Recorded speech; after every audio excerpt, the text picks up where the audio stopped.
What's going on, guys? Welcome back to the Chasing Clarity Health and Fitness Podcast. This is your host, Brandon DeCruz, and today is episode 92, where we're going to discuss the topic of nutritional periodization and how to use a periodized approach to nutrition to potentiate progress and physique development. So I hope everyone has had a productive first week of the new year and is starting 2024 off on a strong note. I got to say, we're 1 week into the year. So this is Monday, January 8th that I'm recording this podcast. And one thing that I really like about the new year, which I know is going to be a little bit odd for many people to hear, is I find it exciting that there's so many new individuals that are going to the gym during this part of the year and are trying to make health and fitness a high priority in their lifestyle. I know that many times those of us who are, fitness professionals or hobby builders or just fitness enthusiasts in general, like gym rats, we can find packed gyms to be a headache. But if you're someone who feels this way, I encourage you to shift your mindset and realize that we all started somewhere and we were all beginners at one point in time.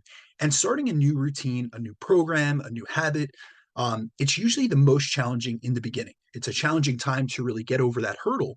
So we should encourage and really be open to those that are trying to get into the gym in an attempt to better how they feel, how they look, how they perform, and how they function, and to experience the life changing effects fitness has had on our lives for themselves.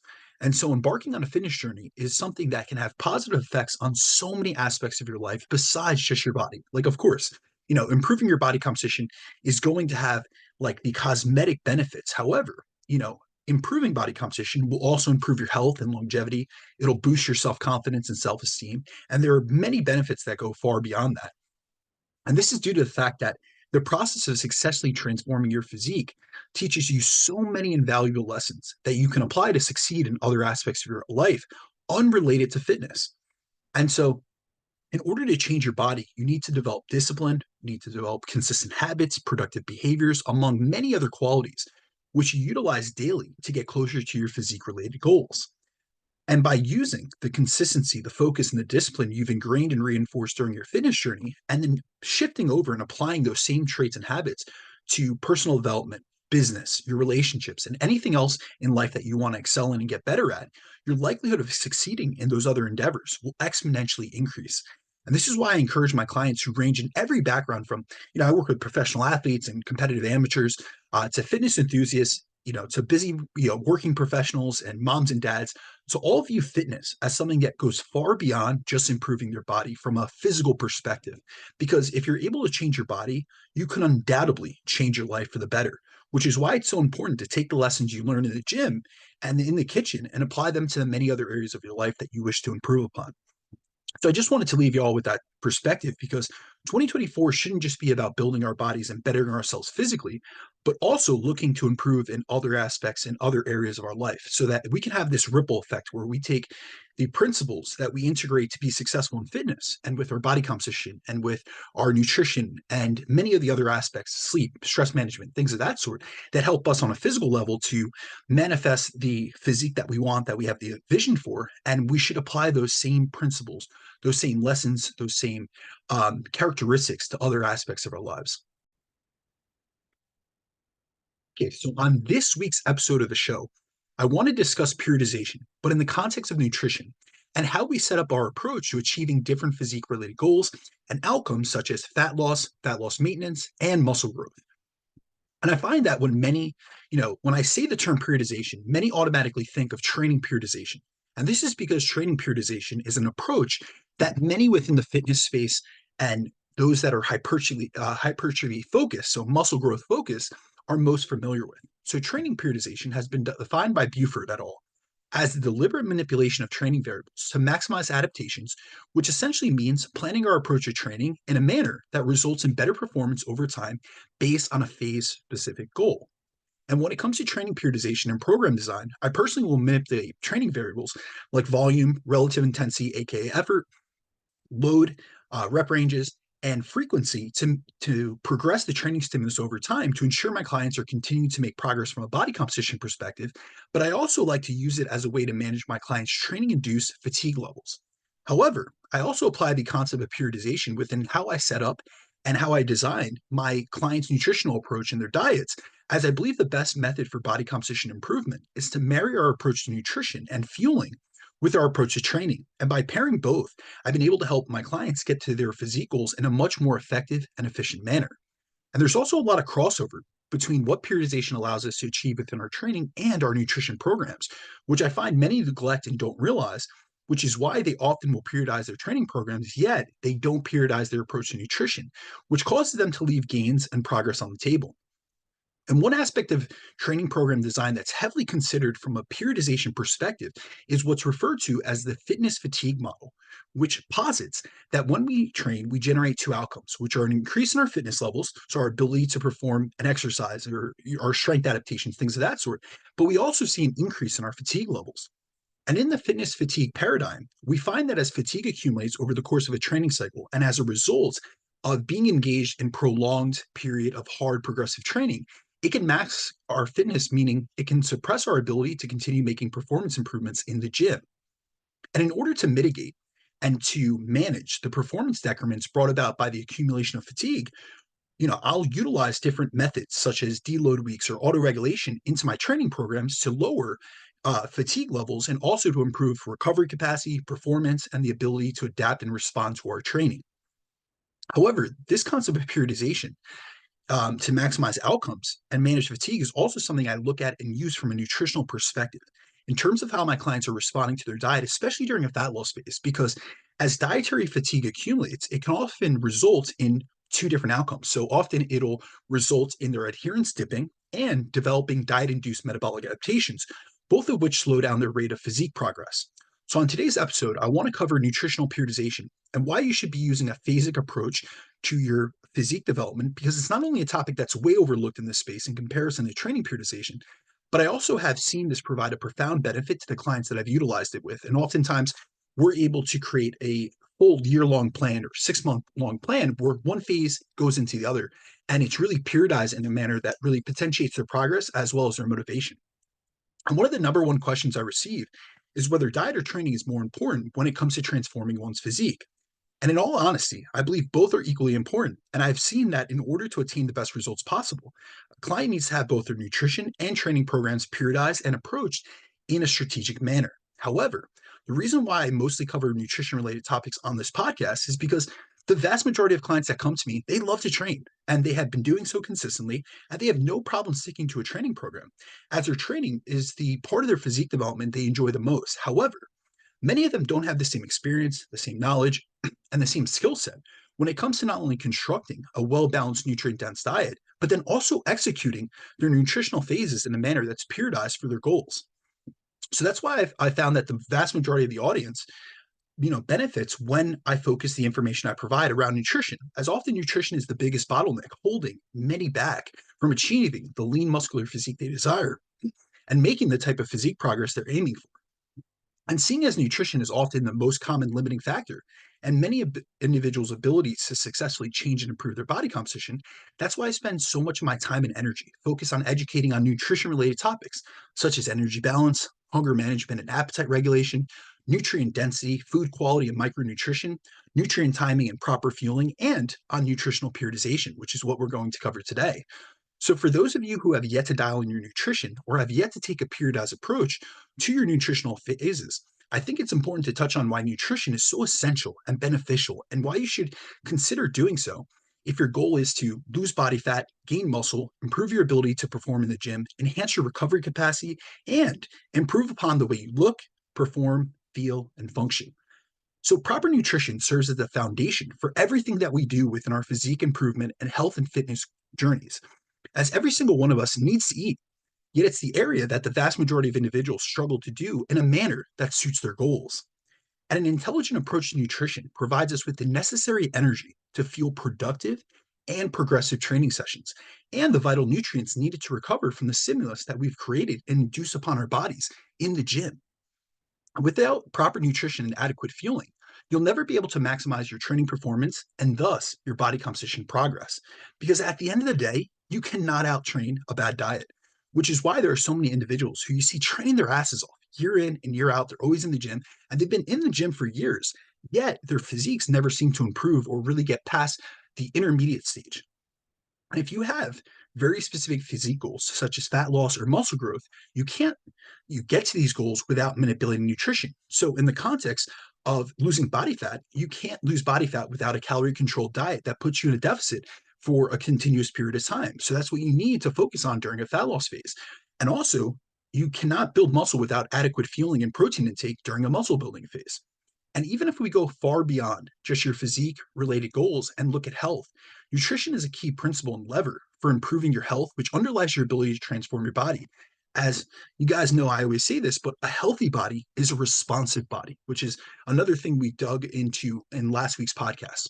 So, although I believe the best approach is one that places a heavy emphasis on combining different pillars such as proper nutrition, progressive resistance training, and regular daily movement, I believe many would benefit the most from dialing in their diet, as is often the anchor that's holding them back from building the best version of themselves. So, before we get into the meat of the topic for today, I think it's really important to define exactly what nutritional periodization is so that everyone out there has a good idea of what I'll be referring to when I'm discussing this topic throughout the course of this podcast. So, nutritional periodization can be defined in several ways. But there are two definitions from the scientific literature that I find encompass this strategy and this principle the best. So, in a 2017 review published in Sports Medicine, they define nutritional periodization as the planned, purposeful, and strategic use of specific nutritional interventions to enhance the adaptations targeted by individual exercise sessions or periodic training plans, or to obtain other effects that will enhance performance in the longer term. Another way to encompass nutritional periodization has been defined by Drs. Trent Stellingworth as matching the appropriate energetic and macronutrient demands of different training phases within a yearly periodized training plan. So, nutritional periodization is something all of us can use to our benefit within a week, and then we can also use it within and across different goal specific phases. So, for example, I often will periodize my clients' nutrition on three different time scales.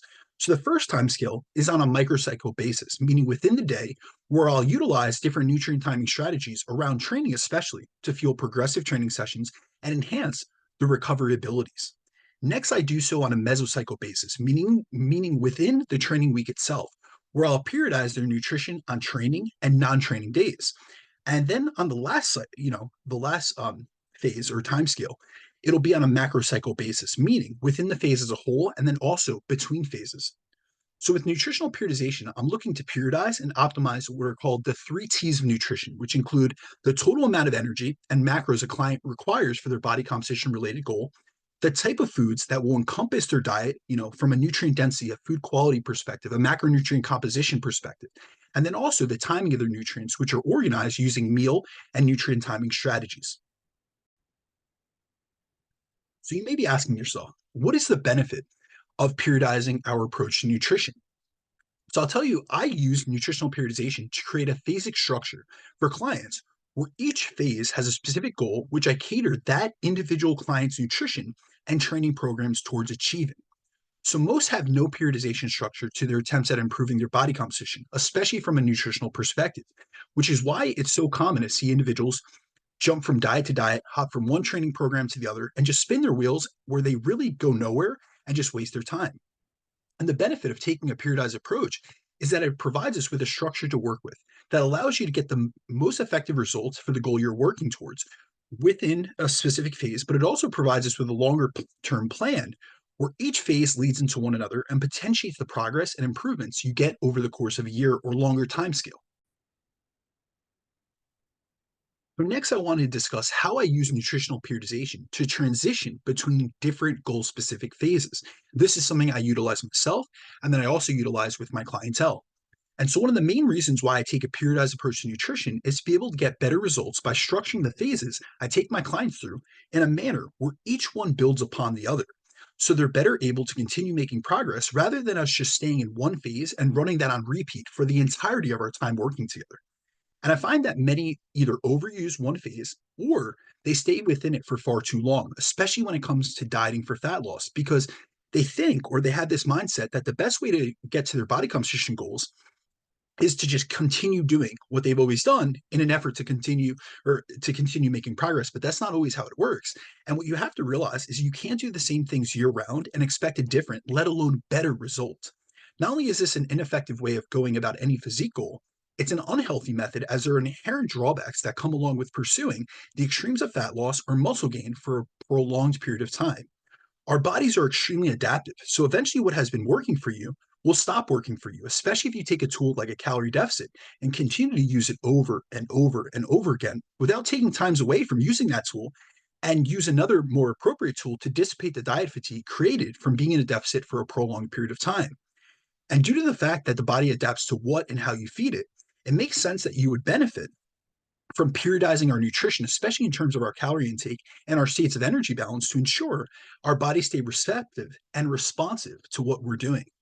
And the reason why I use nutritional periodization to transition clients between different phases is because this provides them with a strategic approach to their nutrition that includes phases focused on specific outcomes that help them get to their long term goal in a more effective and efficient manner.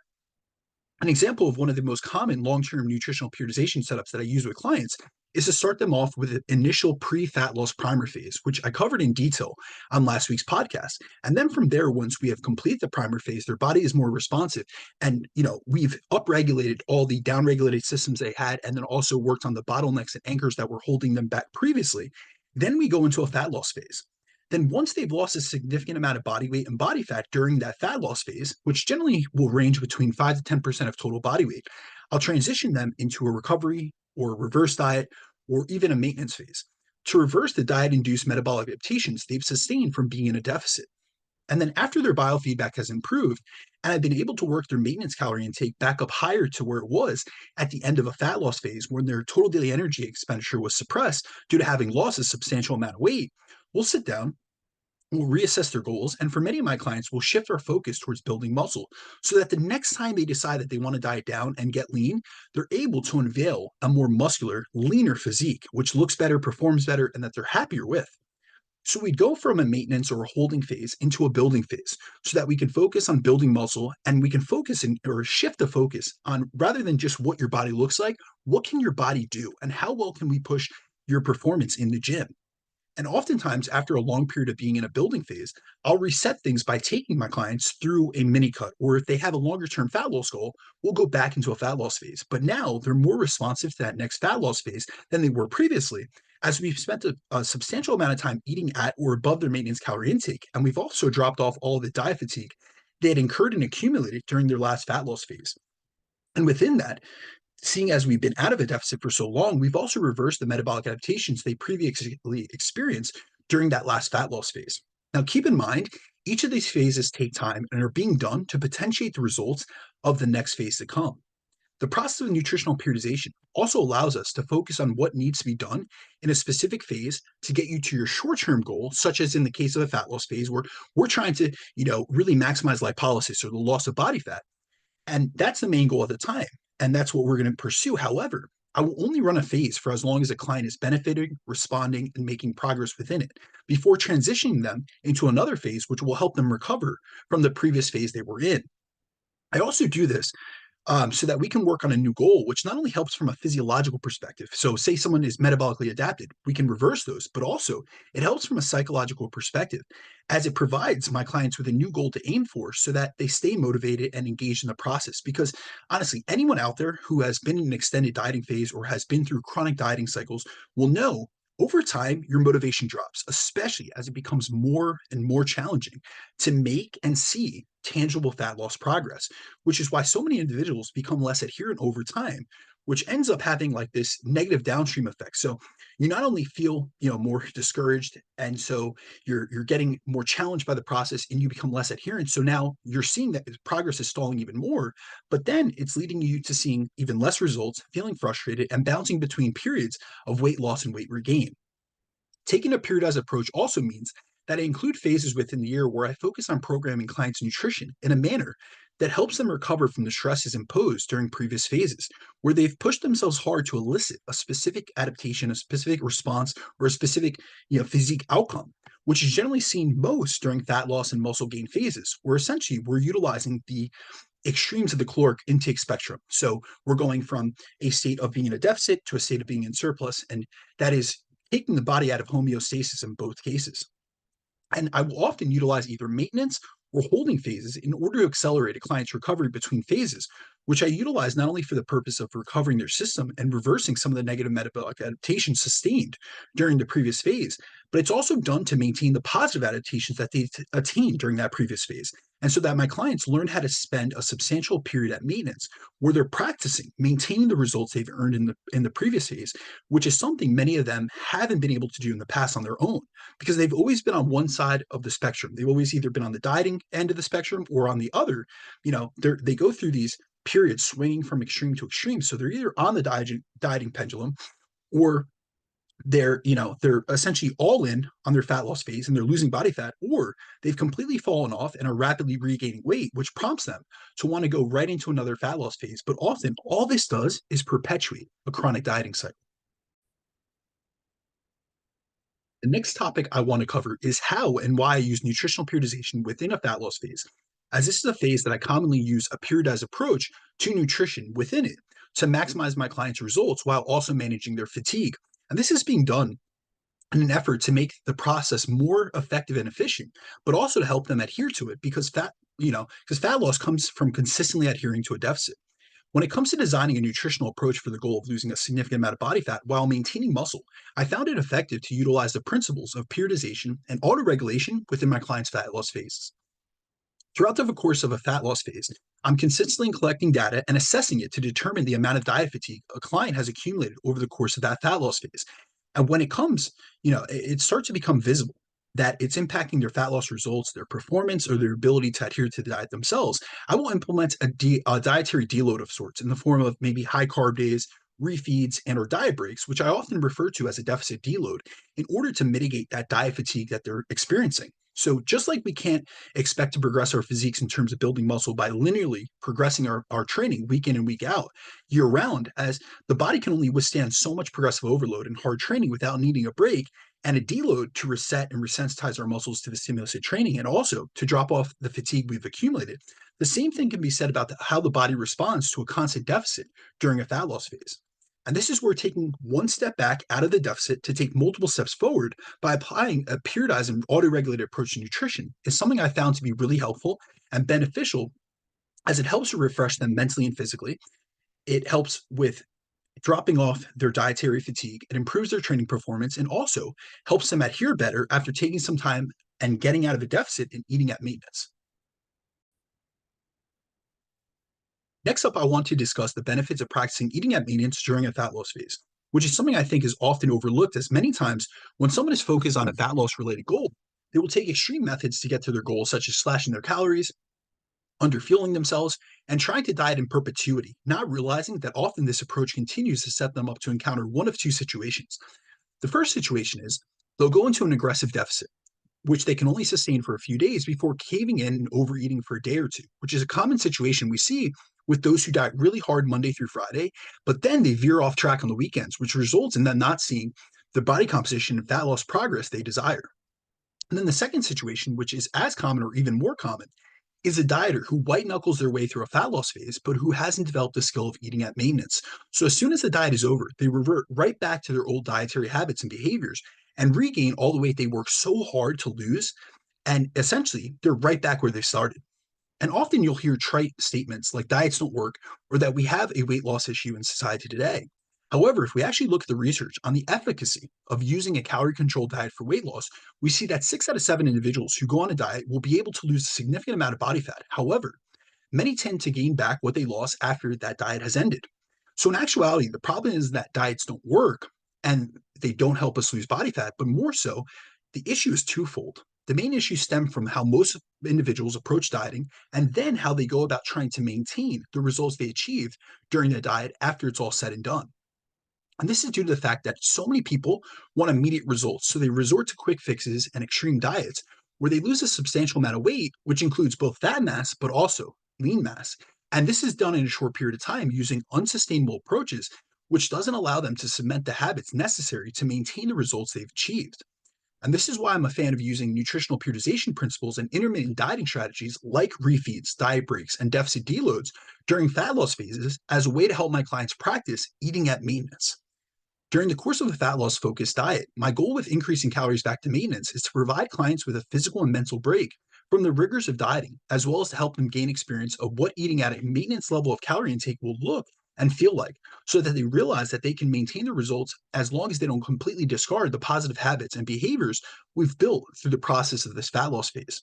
And I also consistently speak about about the importance of focusing on the process of body transformation and body composition improvement rather than just on the results themselves.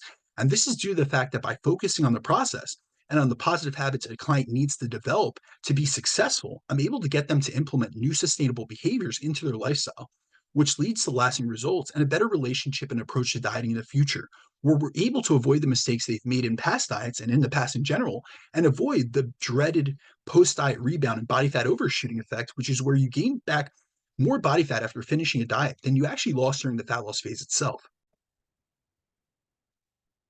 We just discussed how I integrate periods at maintenance within a fat loss phase to make these phases easier to adhere to and to yield better results long term.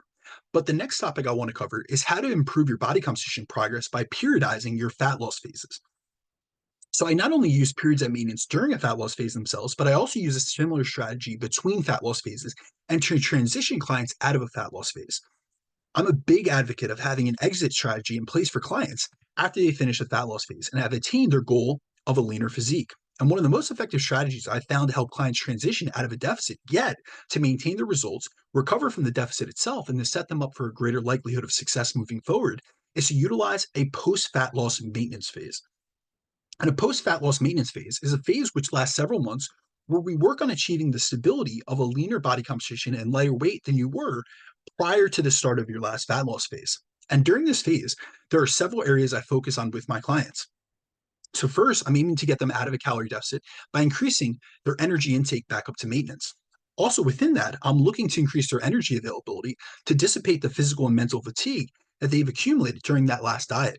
I'm also focused on fueling them in an effort to improve their training performance, which will drive their body composition progress even more. And I also am focused and I really want to improve upon their biofeedback, such as their energy levels, sleep quality, stress management, things of that sort, recovery capacity, which often can take a hit during a long diet or where you've gotten very lean, especially if you've done something like you've just completed a fat loss phase for a photo shoot prep or a competition prep, things like that.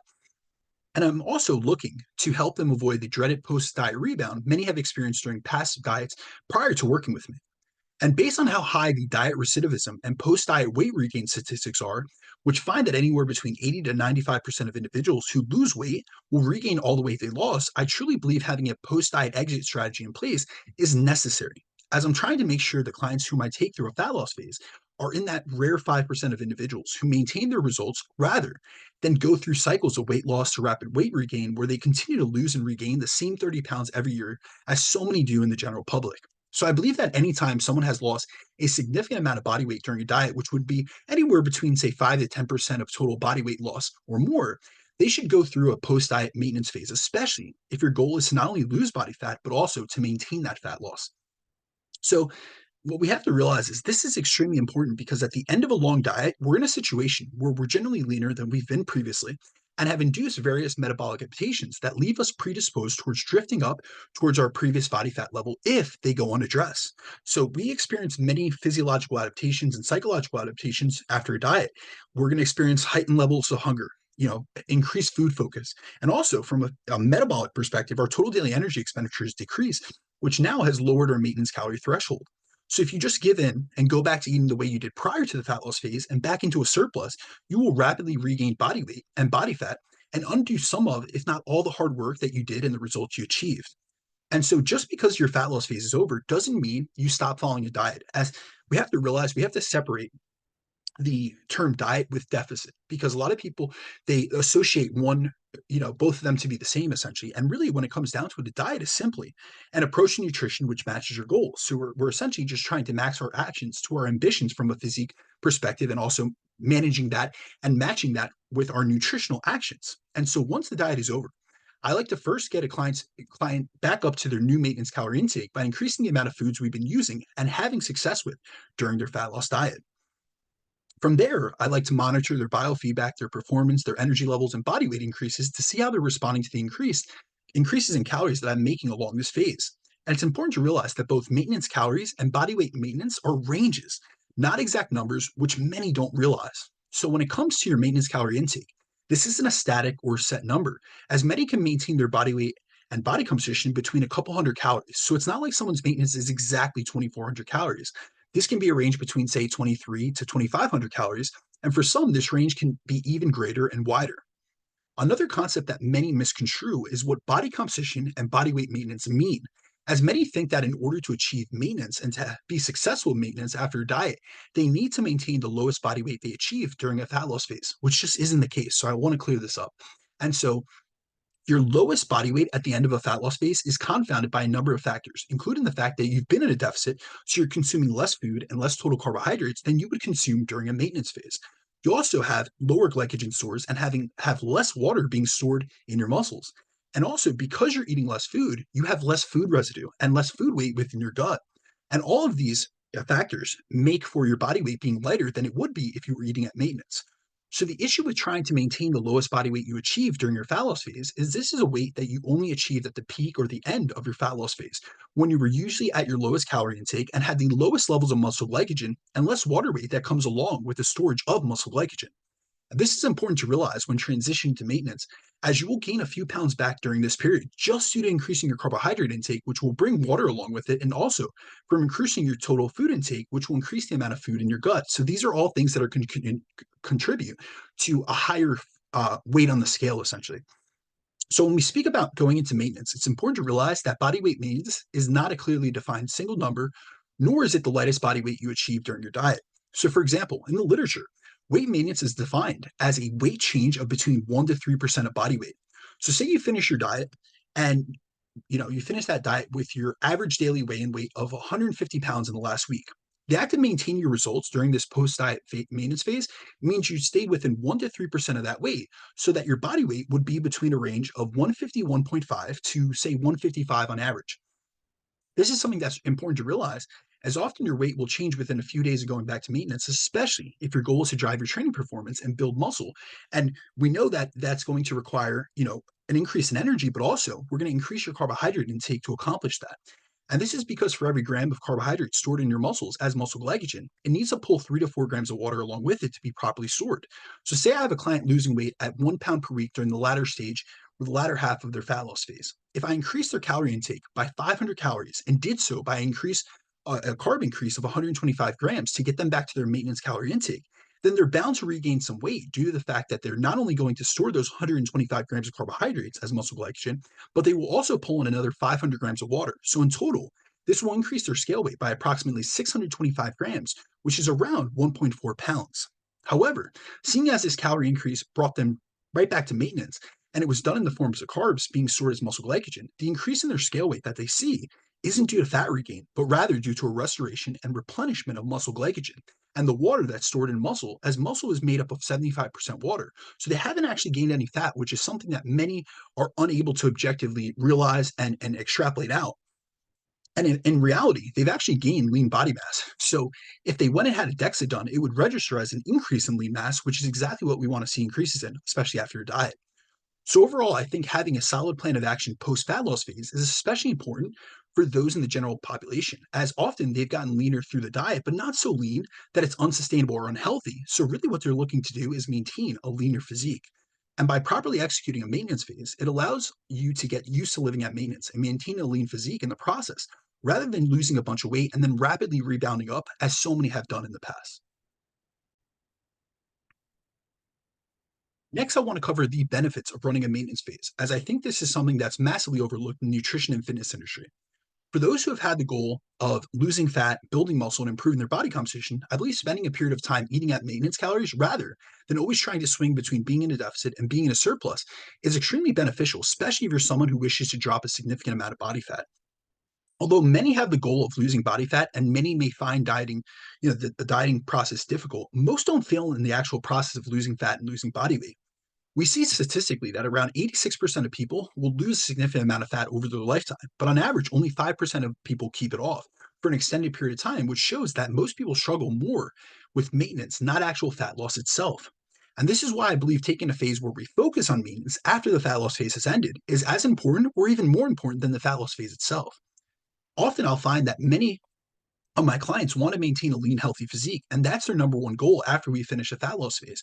So when a maintenance phase is useful and implemented, as it allows you to maintain much of the results you got from the fat loss phase, while also allowing you to eat a higher calorie intake and some more flexibility, which improves how you feel, your performance in the gym, your ability to adhere to a plan, and most importantly, your quality of life. And beyond those benefits, maintenance phases also provide us with additional benefits, such as it helps us to get into a better routine and put a better overall structure in place. And this is beneficial as many fall off the wagon because they're always bouncing between periods of undereating to overeating. And they never spend enough time practicing what it's like to eat at maintenance and eat the things they enjoy in moderation rather than overindulging and eating them in excess. However, by spending a period of time eating at maintenance, it provides us with an opportunity to restructure your lifestyle and not focus so heavily on having to be in a deficit and restricting calories. Maintenance phases also help you to build better habits where you have everything in place prior to going into your next phase, which helps you essentially set you up for success to have better progress within that next phase. Maintenance phases also allow us to spend an extended period of time focused on eating enough and fueling our training. And that's also going to help us to improve our training performance so that you can build more metabolically active muscle tissue, which not only is going to help you look and perform better, but it's also going to help you be able to stay leaner while eating more calories because you've built this metabolically active tissue that has a high energy man and a high energy turnover. Maintenance phases also help with improving health, biofeedback, and lifestyle factors. And I find that when I transition clients who have spent years chronically dieting back to maintenance, I'm able to help these clients improve various aspects of their lives even beyond just the body composition perspective. From a hormonal perspective, we're able to restore and upregulate any hormones that were downregulated during their previous dieting cycles. We're able to improve their sleep quality, which may have dropped off during extended periods of being stressed and in a deficit. We're able to improve their stress management skills and invest more energy into building stress resilience. For my women, we're able to focus on getting a more regular menstrual cycle, especially for those who have suffered with diet or stress-induced amenorrhea. And then we're better able to manage their hunger and appetite due to eating more. So spending time at maintenance also helps to prime us for our next dieting phase, as it allows for better training performance, better fueling, better recovery, lower stress, and both a physical and mental break from dieting and the feeling of restriction. So I think overall, a lot of individuals need to shift their viewpoint or perspective on maintenance, as there are a ton of benefits we can get from increasing calories back up to maintenance and then also staying there for an extended period of time. This leads me on to the next topic, which is the value of implementing periodic maintenance phases in your body composition periodization plan. The idea of maintenance is something that many fitness minded individuals, whether that be bodybuilders, physique competitors, or even lifestyle clients and fitness enthusiasts, often tend to avoid or tend to overlook. And so, all too often, we view a maintenance phase as a period where we're regressing, or we're not getting better or making improvements, instead of viewing these phases in a more objective manner and focusing on the many benefits they can provide us with. A maintenance phase is a period of time where you eat at a eucaloric level that doesn't aim at changing your body weight, but rather we're simply trying to match your calorie intake to how many calories your body is burning on a daily basis. And this phase is valuable and beneficial for every individual, regardless of their goal, as it acts as a period of time where you're able to lower systemic stress, focus on recovery and rest, and improve health markers that could be out of range from the previous phase you just finished.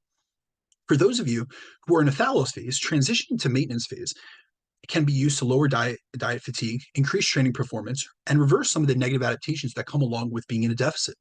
For those in a growth phase who have been pushing to gain additional muscle tissue, a period at maintenance can increase insulin sensitivity, improve nutrient partitioning, and alleviate the loss of appetite and digestive issues that often come along with pushing food and eating in a surplus for an extended period of time. And for those who have been losing weight in an effort to make long term changes to their body composition, their health, a period at maintenance can help you practice what life will be like after dieting and help you reinforce the positive habits you've developed throughout the course of the diet to stay fit and healthy in a sustainable manner, which you can actually achieve and then also maintain long term. So, by implementing a maintenance phase, you're giving your body a break and an opportunity to reset and recover, which will in turn potentiate progress in the future. So, I encourage all of you out there who have yet to try a maintenance phase to stop avoiding this phase of nutritional periodization that has so many benefits. There's so many positives to it, especially many of you don't even realize because you have yet to go through it. The last topic for today's episode that I want to go through is I want to go through some of the research that we have on the benefits of going back to maintenance, especially if your goal is to lose body fat and maintain a leaner physique. So much of the research we have on strategic periods of going back to maintenance finds that it can help with long term sustainability and weight control, as well as weight loss maintenance. So the first study that I'm aware of that looked at the concept of getting out of a deficit and going back to maintenance was by Wing et al. In 2003. And in this study, they wanted to look at the concept of weight loss maintenance. So instead of having these participants diet for 6 months to a year straight, as so many dieting studies do, and often within these like long uninterrupted diets, these result in worse adherence and a high rate of weight regain.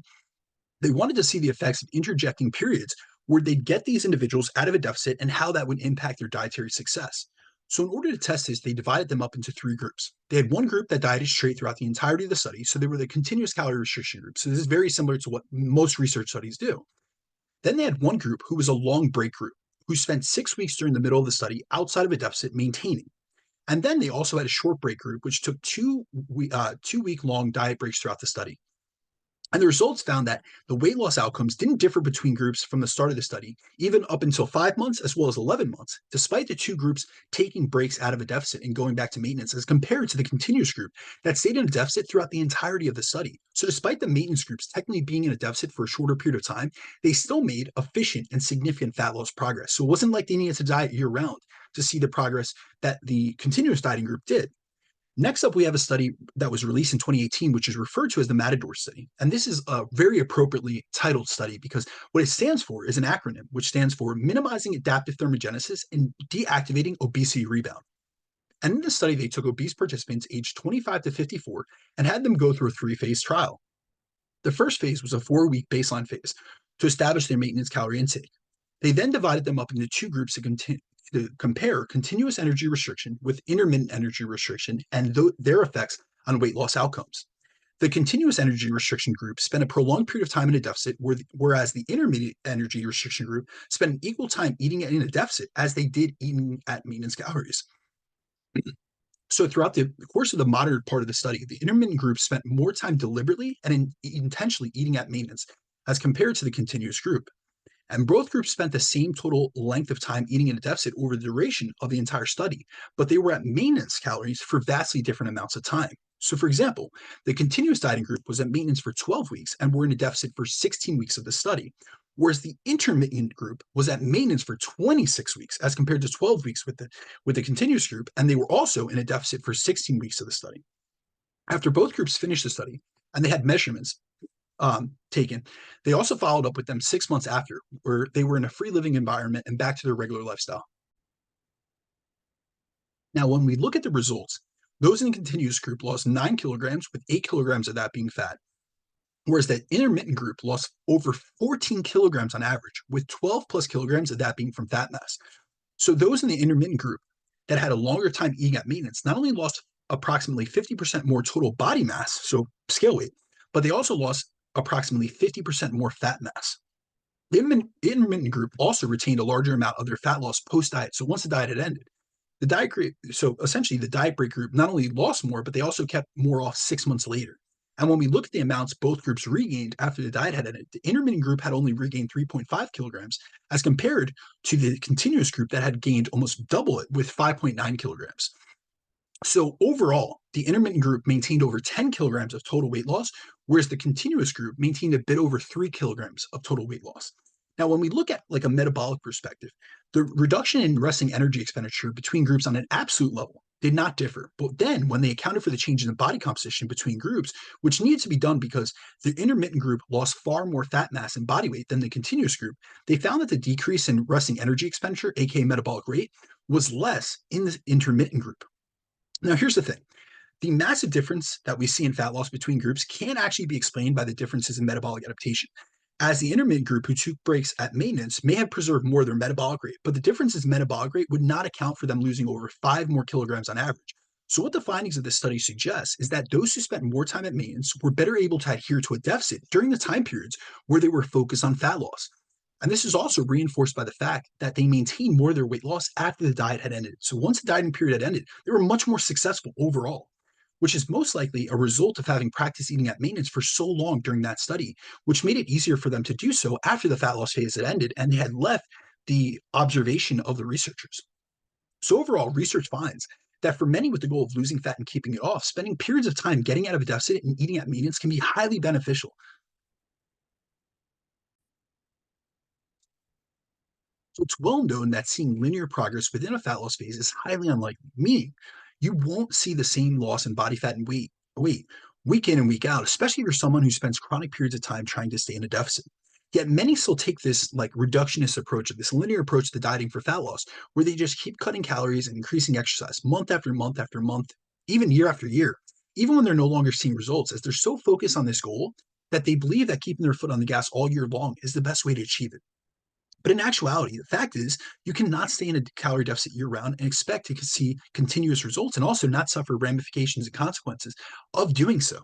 And this is because taking an approach which has you chronically dieting year round will eventually lead to a situation where you've increased your likelihood of losing muscle tissue while speeding up and exacerbating a lot of the negative metabolic adaptation your body goes through during a diet, which includes decreasing your calorie expenditure, slowing your metabolic rate, lowering thyroid levels, ramping up your hunger, among many other effects that make the process ineffective, unsustainable, and unhealthy. And this is why I take a more strategically periodized and phasic approach with my clients. I found that by using nutritional periodization during a fat loss phase, that it makes it a much more effective approach to the process of losing body fat. And this type of method ensures you have periods of being at a deficit where fat loss is our main goal, periods at maintenance, which could look like a multi-day refeed or a diet break to maintain the fat loss you've achieved while also helping to aid in recovery, improving training performance, and also lowering global fatigue. And then also we have periods where we get out and we eat in abundance. So we have periods at a surplus, such as during a building phase, where we work your calorie intake up to fuel your performance and build lean tissue. And so, using the principle of nutritional periodization and periodizing your approach to your body composition progress will not only make your dieting phases more manageable, but also will make the process more effective, especially when it comes to maintaining training performance, limiting the amount of chronic stress and dietary fatigue you induce on your body and mind, and getting to your goal in a more sustainable way possible so that you're not only able to lose weight, but you also have a greater likelihood of that weight loss after. So, guys, as always, thank you for listening to the show. I hope to God this podcast comes out well because this is the second time I'm recording it. I actually had my computer crash the last time that I tried to download the show. So I actually recorded this at 5:20 this morning. So this is Monday. This is Monday evening at this point. But this morning I recorded this entire podcast. It was over an hour long. And then I went to the gym. I had the podcast downloading and I came back. My computer had crashed. So I'm praying to God that this one comes out. But as always, guys, if you need anything from me, you guys can find me on Instagram at @BrandonDeCruz_ or through my email, which is bdecruzfitness at gmail.com. And then also, please, guys, remember to leave a review, preferably 5 stars through the iTunes app. And also within that, I'm going to be linking up with a sponsor for the show to give a supplement giveaway out. So anyone that submits a review within the month of January, you will be entered into that. I just have to work out the details in terms of what product we're going to be giving away and things of that sort, but it will be an evidence-based supplement brand that I'm aligned with and that I believe in their products. And so, as always, guys, thank you for your support. Please make sure to leave a review, follow the show, and then also, if you could, share the episode on your stories, tag me for sure, and then also share it with someone that you care about, someone that you want to see them make 2024 a better year than 2023 was. And as always, guys, I hope you have a great week. I'll talk to you later. Peace.